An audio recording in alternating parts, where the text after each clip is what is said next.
वित्त मंत्री निर्मला सीतारमण ने 7वीं बार बजट पेश किया है और यह मोदी 3.0 का पहला बजट है या बीजेपी के कार्यकाल का तीसरे टर्म के कार्यकाल का पहला बजट है। इसमें क्या रोजगार के लिए बात की गई, क्या किसानों के लिए बात की गई या टैक्स में कितनी छूट दी गई, इन सारी चीज़ों पर हम संक्षेप में या विस्तृत में बात करेंगे।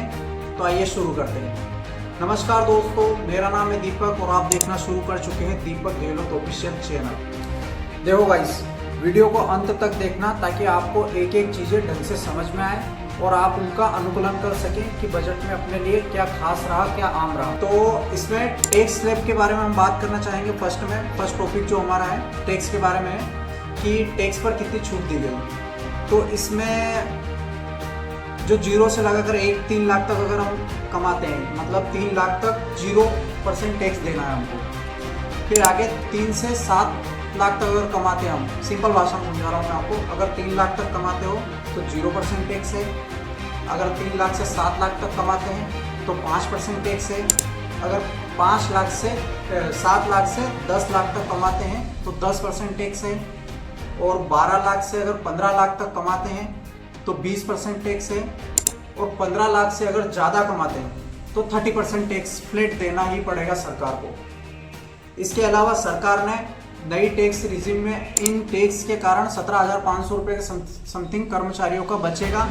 इससे लगभग 4 करोड़ कर्मचारियों का फायदा होगा। इसके अलावा कुछ छूट जो है सोना चांदी मोबाइल इलेक्ट्रॉनिक आइटम पर सरकार ने दी है, यानी कि कस्टम ड्यूटी को घटाया है।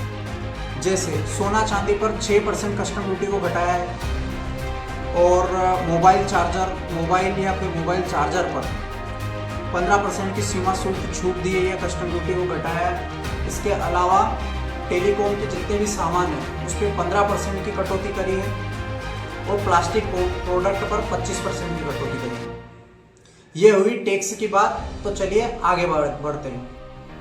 तो अब आते हैं युवाओं पर, यानी कि युवाओं के रोजगार पर वित्त मंत्री निर्मला सीतारमण क्या होगी। वित्त मंत्री ने कहा अपने भाषण में कि अगले 5 साल में 4.1 करोड़ के आसपास युवाओं को नौकरी दी जाएगी, जिसमें से अगले 5 साल में 1 करोड़ युवाओं की स्किल डेवलपमेंट की जाएगी, जिसके तहत उनको इंटर्नशिप प्रोग्राम दिया जाएगा या फिर इंटर्नशिप कराई जाएगी भारत की टॉप 500 कंपनियों में। इंटर्नशिप के दौरान युवाओं को 5,000 रुपये सरकार हर महीना देगी। इसके अलावा उच्च शिक्षा के लिए अगर कोई स्टूडेंट लोन लेता है तो उसको 10 लाख तक का लोन दिया जाएगा और उस पर जो ब्याज दर होगी उसका 3% सरकार खुद दे करेगी। इस योजना का लाभ हर साल 1 लाख स्टूडेंट ले पाएंगे। रोजगार और प्रशिक्षण को मजबूत बनाने के लिए सरकार ने 2 लाख करोड़ रुपए आवंटित किए हैं, जिसमें से 1.5 लाख करोड़ के आसपास सरकार इसी साल खर्च करने वाली है। तो बात करते हैं किसानों की कि किसानों को इस बजट में इस बार क्या मिला है। देखिए, सरकार ने 1.5 लाख करोड़ से ज़्यादा रुपए खर्च करने की बात कही है कृषि के क्षेत्र में, जिसमें से उन्होंने बोला है कि प्राकृतिक खेती पर जो है ज़्यादा जोर दिया जाएगा। दलहन और तिलहन के उत्पादन पर जोर दिया जाएगा सरकार के द्वारा। इसके अलावा अपने भाषण में वित्त मंत्री ने कहा कि कृषि के क्षेत्र में ज़्यादा ध्यान दिया जाएगा। देखिए, कृषि के क्षेत्र में सब बातें हो गई, लेकिन जो किसानों की मुख्य मांग थी MSP को लेकर, उस पर कोई बड़ी घोषणा नहीं हुई, यानी उस पर बात ही नहीं हुई। बड़ी घोषणा तो दूर की बात है। बिहार और आंध्र प्रदेश के इंफ्रास्ट्रक्चर डेवलपमेंट के लिए बड़े बड़े ऐलान किए गए, जैसा पूर्वानुमान था, और हो भी क्यों ना, आखिर जोड़ीदार है दोनों राज्यों के मुख्यमंत्री। बिहार में 26,000 करोड़ की मंजूरी दी गई, जिसमें से 2 एक्सप्रेसवे बनाए जाएंगे, 2 गंगा के ऊपर पुल बनाए जाएंगे, कॉलेजेस बनाए जाएंगे, एयरपोर्ट्स बनाए जाएंगे और अन्य डेवलपमेंट्स किए जाएंगे। इसके अलावा आंध्र प्रदेश की बात करें अगर तो 15,000 करोड़ की मंजूरी मिली है आंध्र प्रदेश के डेवलपमेंट सेक्टर में को बढ़ावा देने के लिए। अब आइए बात करते हैं अन्य घोषणाओं की, जिनकी चर्चा बजट के दौरान वित्त मंत्री ने की है।